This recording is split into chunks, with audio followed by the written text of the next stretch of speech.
सभी को राधे राधे, जय श्रीमन नारायण, हरे कृष्णा। कैसे हैं आप लोग?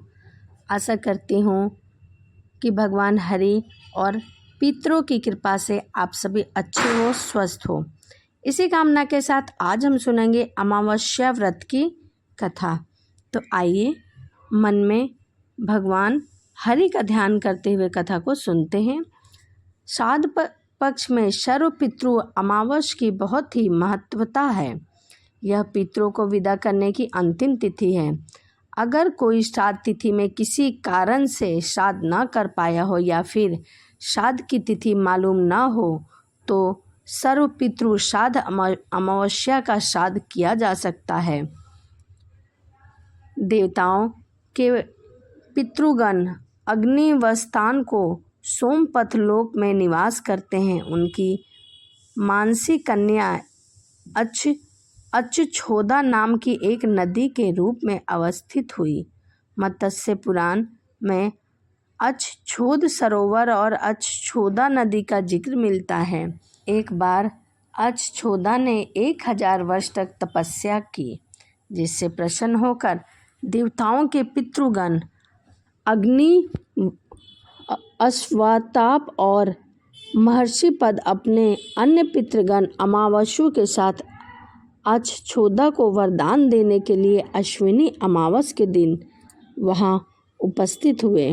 उन्होंने अच्छछोदा से कहा कि हे पुत्री, हम सभी तुम्हारी तपस्या से बहुत प्रसन्न हैं, इसलिए जो भी वर मांगना है तुम मांग लो।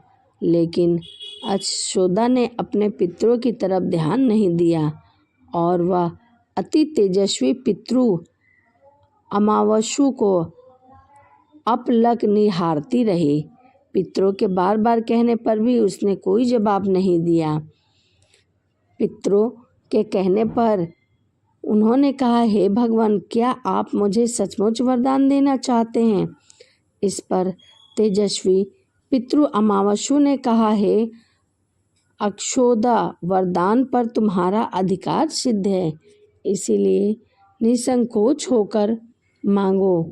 तभी उसने कहा, भगवान, यदि आप मुझे वरदान ही देना चाहते हैं तो मैं चाहती हूँ कि तत्क्षण आपके साथ रमन कर आनंद लेना चाहती हूँ। अच्छछोदा ने इस तरह कहे जाने पर सभी पितृ क्रोधित हो गए। उन्होंने अच्छछोदा को श्राप दिया कि वह पितृलोक से पतित होकर पृथ्वी लोक पर जाएगी। पितरों के इस तरह श्राप दिए जाने पर अच्छछोदा पितरों के पैरों में गिरकर बहुत विलाप करने लगी, रोने लगी। इस पर पितरों को दया आ गई। उन्होंने कहा कि अच्छछोदा, तुम पतित योनि में श्राप मिलने के कारण मत्स्य कन्या के रूप में जन्म लोगी। पितरों ने आगे कहा कि भगवान ब्रह्मा के वंशज महर्षि पाराशर तुम्हें पति के रूप में प्राप्त होंगे। तुम्हारे गर्भ से भगवान व्यास का जन्म होगा। उसके उपरांत भी अन्य दिव्य वंश में जन्म लेते हुए तुम श्राप मुक्त होकर पुनः पितृलोक में वापस आ जाओगी। पितरों के इस तरह कहे जाने पर अच्छछोदा शांत हो गई। अमावस्या के ब्रह्मचर्य और धैर्य की सभी पितरों ने सराहना की।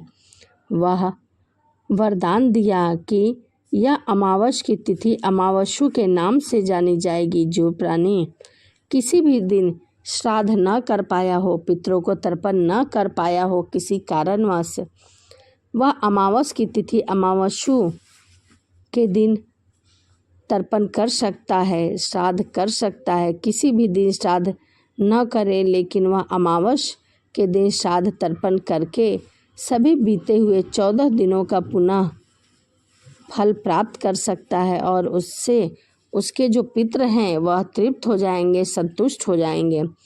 तभी से प्रत्येक माह की अमावस्या तिथि को सर्वाधिक महत्व दिया जाता है और यह तिथि सर्व पितृ श्राद्ध के रूप में मनाई जाती है।